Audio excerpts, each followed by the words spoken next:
911 dispatch received a call from a pregnant woman living outside the city, but when we arrived at her house, I realized something horrifying because whatever was growing inside that woman was not human. There are calls you forget after a few days. Then there are calls that stay with you forever. The kind that wake you up at 3 a.m. with your heart hammering against your ribs. The kind that make you afraid of dark roads, old houses, and pregnant women crying in the night. My name is Jacob. I've been a paramedic for 13 years. I've seen overdose victims chewing their own tongues off.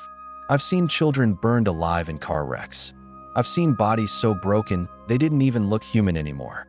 But nothing compares to what Ruby and I found inside that mansion. And I swear to God, some nights, I still hear that thing scratching from inside the walls. Our shift had already been hell, 12 hours nonstop. Ruby sat beside me in the ambulance, sipping stale gas station coffee while rain tapped softly against the windshield. She looked exhausted, dark circles under her eyes, blonde hair tied back messily beneath her EMS cap. "You ever think about quitting?" she asked quietly. I laughed tiredly. "Every damn day." Before she could answer, the radio exploded with static. "Ambulance 18, respond immediately. Pregnant female collapsed.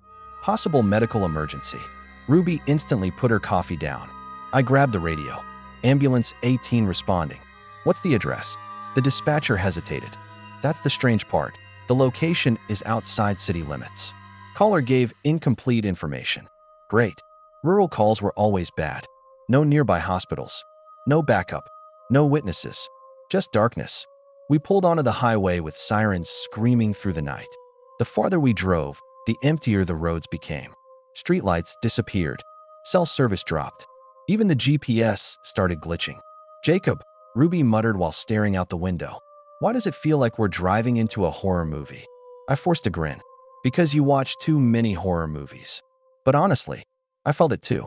That heavy feeling, like something bad was waiting for us. The dispatcher crackled again through the radio. "Take the old forest road. First dirt path on the left. Large mansion at the end." "Mansion?" Ruby frowned. "Apparently." Rain slammed harder against the windshield as we turned onto the dirt road. Mud sprayed beneath the ambulance tires. Then finally, we saw it. The mansion emerged slowly from the darkness like a giant black corpse. Huge, ancient, rotting. Every window was shut tight, but dim yellow lights glowed behind the curtains. Ruby whispered, "Nope." I parked near the entrance while the ambulance lights painted the walls red and blue. That's when the front door creaked open, and a little boy ran out screaming, "Hurry, please hurry." The kid looked maybe 10 years old, thin, pale, wearing strange old-fashioned clothes like he belonged in another century. But that wasn't the worst part. Something about his face was wrong. One eye drooped lower than the other. His jaw twitched constantly. And his smile. Dear God, his smile stretched way too wide. He grabbed my arm violently. "She's screaming again," he cried. "It wants to come out." Ruby and I exchanged a look. "What's your name, buddy?" I asked carefully. "Edmund. Where are your parents?" Before he answered, a deep voice thundered from the doorway. "Edmund." The boy froze instantly.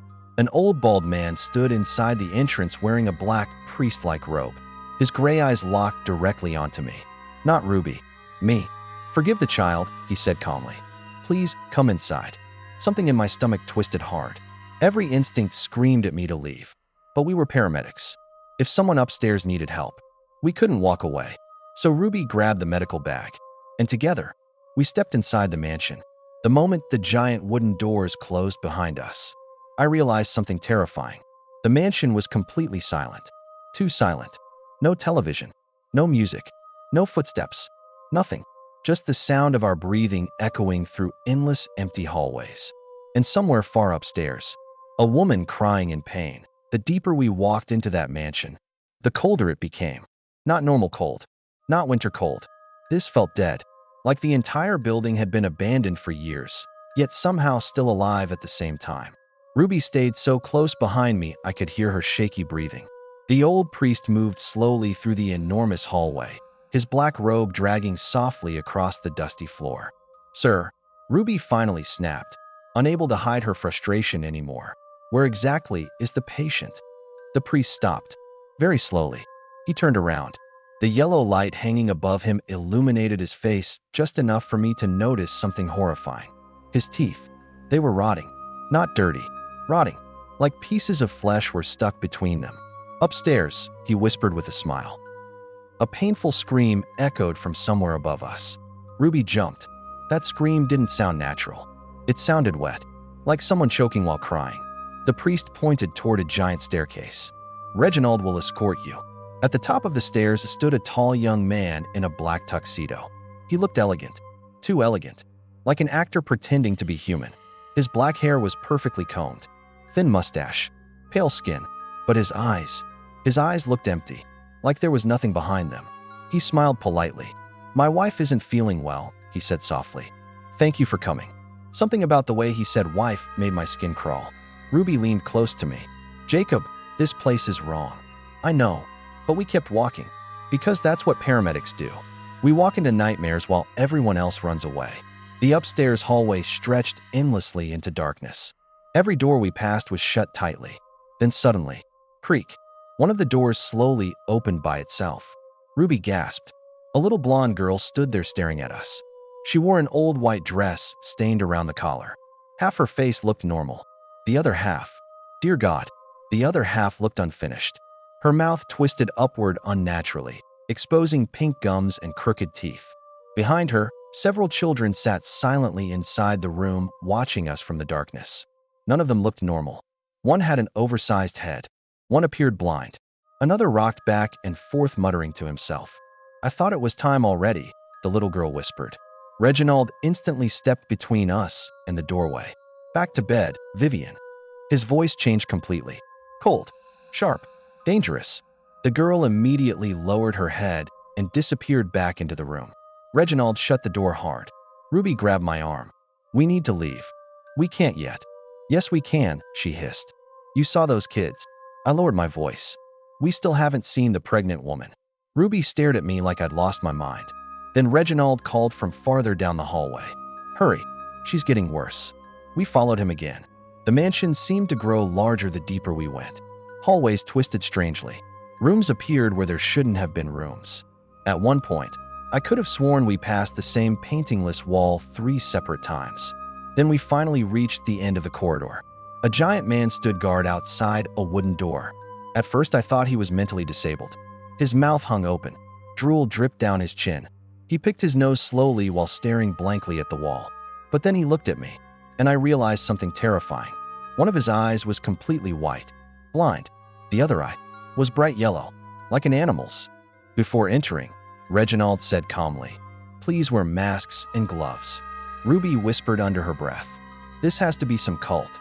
I honestly couldn't disagree anymore. Still, we put on gloves, masks, prepared ourselves, because no matter how insane this felt, someone inside that room was still suffering. Or at least, that's what I kept telling myself. Reginald smiled and opened the door. But instead of entering a bedroom, we walked into another waiting room. And that's when Ruby almost screamed. People sat in plastic chairs lining the walls. At least 20 of them. All silent. All staring directly at us. Every single one deformed. A woman without lips. A man missing his nose. Cloudy white eyes. Twisted hands. Collapsed skulls. Malformed faces. Like generations of inbreeding had slowly destroyed them. The smell in the room was unbearable. Rotting meat mixed with chemicals and mold. Ruby covered her mouth. "Oh my God." Reginald smiled proudly. "My family came for the birth." The room remained completely silent. Not one blink. Not one cough. Just staring. Watching us. Waiting. Then from the next room, a woman shrieked in agony. A horrible wet, tearing sound followed. Ruby grabbed my wrist so hard it hurt. "Jacob." "I know." Reginald slowly opened the final door. "Please," he whispered happily. "Help my wife." And the moment the lights turned on inside that room, I realized we should have run the second we saw that mansion. The lights flickered once, twice, then fully illuminated the room. And Ruby screamed. Not a startled scream. Not fear. Pure horror. The kind of scream that comes from seeing something the human brain refuses to accept. The woman on the bed barely looked human anymore. Her arms and legs were strapped tightly to the rusted metal frame. Deep purple bruises covered her wrists where she had clearly been fighting against the restraints for hours, maybe days. Sweat soaked her tangled hair. Blood covered the sheets beneath her body. But none of that was the worst part. Her stomach, Dear God, her stomach was enormous. Bigger than any pregnancy I'd ever seen in my entire career. It looked less like a pregnant belly and more like something alive stuffed beneath stretched plastic. The skin had become almost transparent. Dark veins pulsed violently beneath it, and something inside was moving. Fast. The bulges shifted violently from one side to the other, like several limbs were crawling beneath her flesh. Ruby staggered backward into me. That's impossible. The woman suddenly looked directly at us. Tears streamed from her eyes. Help me, she whispered weakly. Then she started screaming again. Her body arched upward violently as the thing inside her stomach pushed outward so hard that the skin stretched into the shape of long fingers. Human fingers, but too many of them.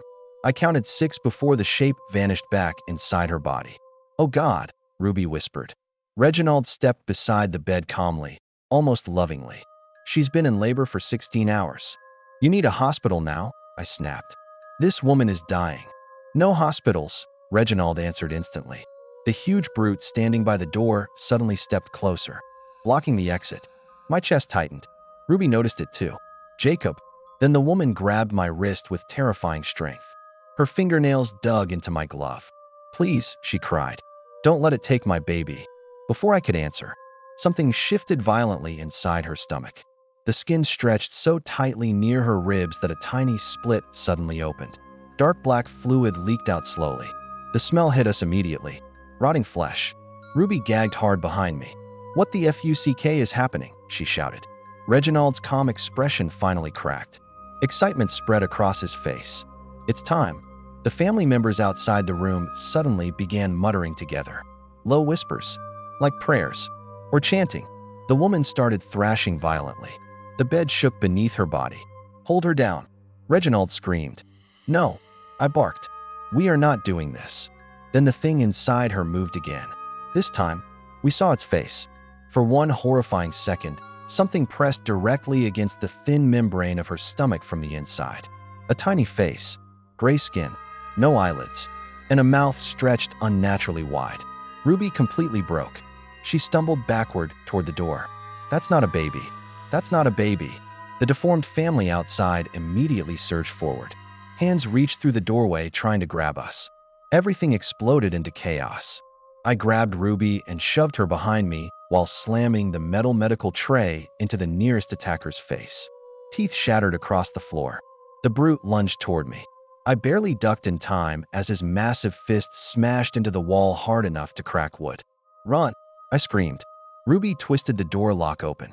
The moment the door flew wide, the hallway outside erupted with screaming. The family members crowded toward us like starving animals. I charged directly into them. Bodies crashed into walls. One woman clawed at my face with twisted fingers. Another grabbed Ruby's hair, screaming, "The child must live." Ruby kicked her hard in the chest and broke free. Behind us, the woman on the bed suddenly let out an inhuman shriek so loud the chandelier overhead shook violently. Then, everything went silent. Every single person froze. Even Reginald. I turned around slowly, and I wished to God I hadn't. The woman's stomach had split completely open. Black blood covered the bed. Something enormous moved inside the torn cavity. Not a baby, not even close. A long pale arm slowly emerged first. Then another. Too many joints. Too many fingers. The thing pulled itself halfway out of her body while making a horrible clicking sound deep in its throat. The mother looked directly at me one final time. Then her head tilted unnaturally sideways. Snap. Dead. Reginald fell to his knees, crying tears of joy. My son, he whispered. The creature turned its eyeless face toward us and smiled. That was the moment survival instincts finally took over. I grabbed Ruby's hand, and we ran for our lives. That we ran blindly through the mansion while screams exploded behind us. Not human screams. Animal screams. Wet. Gurgling. Hungry. Ruby's hand shook violently inside mine as we sprinted down the endless hallway. Jacob, move, she cried.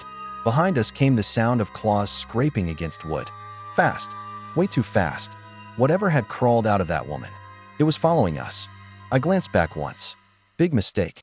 The creature was halfway across the ceiling. Its pale body bent unnaturally like a spider. Long arms dug into the wood while its head twisted completely upside down to stare at us. Its mouth hung open far too wide. Rows of tiny black teeth clicked together rapidly. And worst of all, it was smiling. "Oh my God!" Ruby screamed. The thing lunged. I shoved Ruby sideways just as the creature slammed into the wall beside us hard enough to crack the plaster. Black fluid exploded everywhere. The smell nearly made me vomit. Rotten meat. Mold. Death.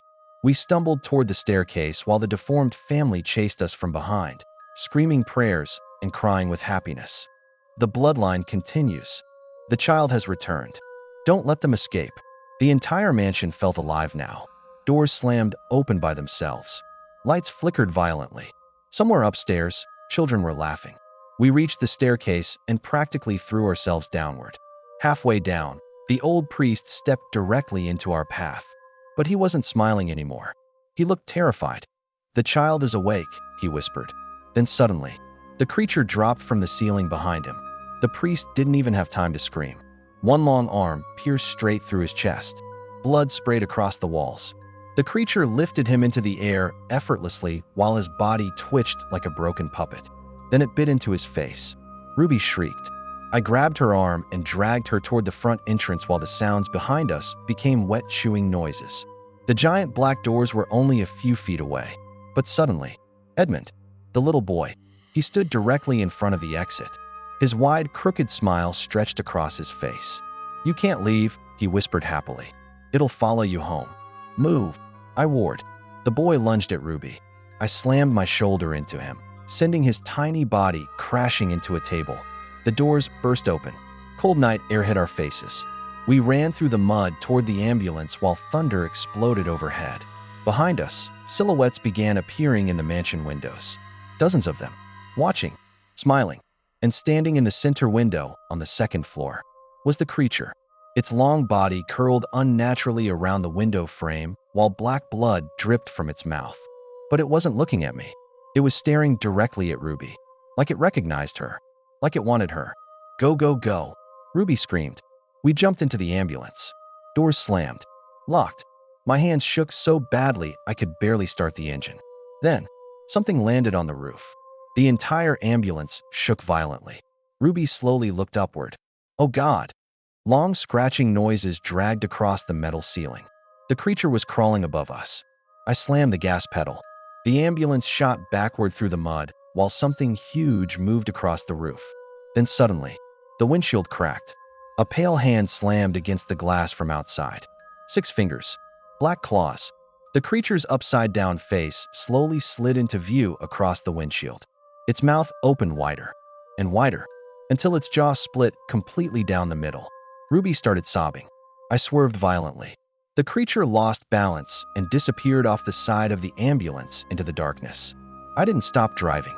Not once. Not until we reached the highway. Not until city lights finally appeared again. Neither of us spoke for almost 10 minutes. Ruby sat frozen beside me, covered in blood that wasn't hers. Then finally she whispered, "What do we tell dispatch?" I stared at the road.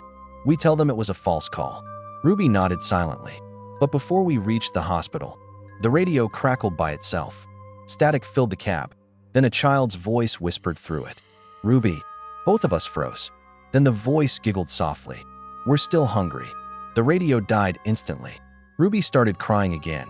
And to this day, she refuses to answer unknown calls. Because 3 weeks later, another 911 call came from the exact same mansion. But this time, the caller said a paramedic was screaming inside. And the voice on the phone sounded exactly like Ruby. If you enjoyed this terrifying story, make sure to subscribe and leave a comment telling me what you think was living inside that mansion. And remember, some emergency calls should never be answered.